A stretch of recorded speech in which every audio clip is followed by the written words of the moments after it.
Thank you, brother. Welcome, everybody, to this Sunday morning service here at Salt Lake Christian Church. The story that I will be telling you all this morning is about the man Eric Liddel. Eric was born in China in the early 1900s to a couple who were Scottish missionaries. As a youth, his parents sent him back to Great Britain to go to boarding school and eventually to university. As a young man, he was a very gifted sprinter. He trained quite often in his running and ran all the time as just a hobby as well. He was so gifted that his country of Great Britain even asked him to participate for them in the 1924 Olympics. His main event that he trained for was the 100-meter dash. However, due to the time slot of the Olympics, the 100-meter dash was scheduled to be ran on a Sunday. Because of this, Eric, who was a devout Christian raised by his missionary parents, refused to run in the 100-meter dash and instead opted to participate in the 200-meter as well as the 400-meter dashes. He suffered great persecution for this choice. Many of his fellow athletes as well as coaches tried to convince him and get him to run in the 100-meter, going as far as even the Parliament of Great Britain tried to convince him to run in the 100-meter dash, thinking that he was essentially giving up a gold medal for their country. However, despite this, he stuck true to his convictions and refused.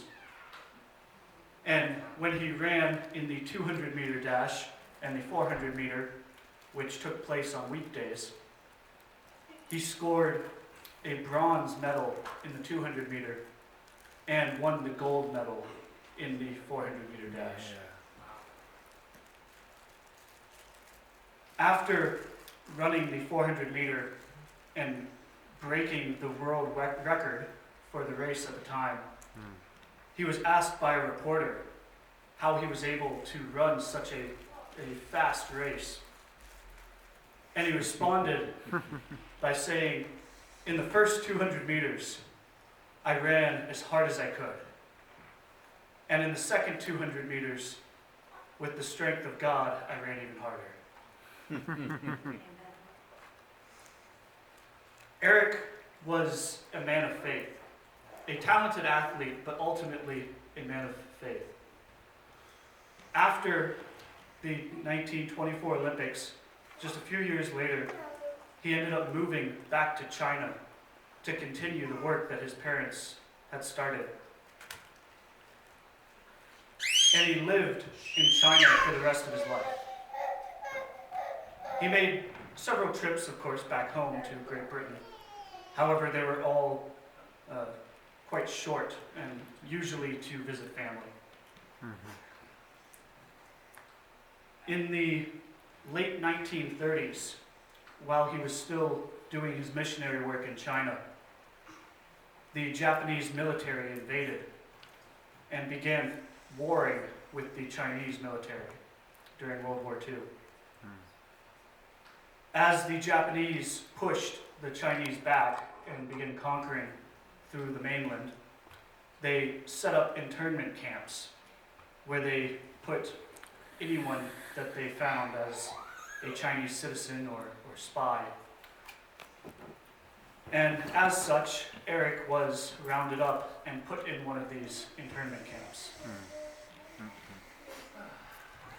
Here, he continued his work as a missionary, where he fought and helped the elderly as well as the young children that were stuck in the camp.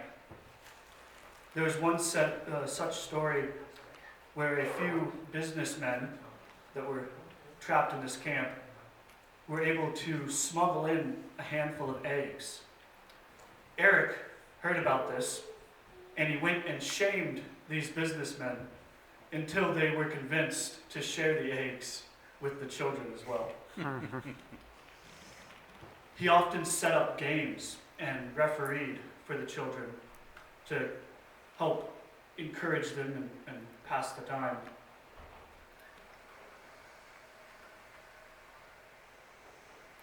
Even at one point during the war, Winston Churchill himself negotiated for Eric's release and for him to be brought back home to Great Britain.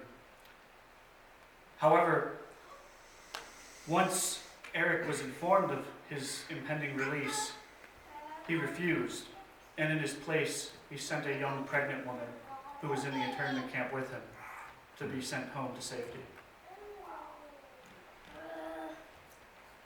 Eric really had a heart for God.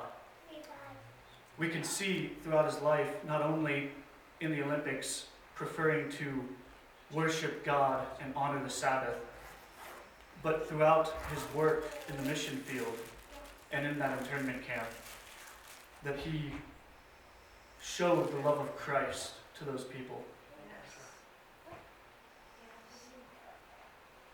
In 1945, Eric passed away in the internment camp before the war ended. Most likely due to a brain tumor that, because of malnourishment, had gotten worse than it really needed to, and it killed him. Despite this, the survivors of the internment camp lived on and brought his story to us so that we can remember his sacrifice that he gave for those people and for Christ. So thank you. Let's bring the music up.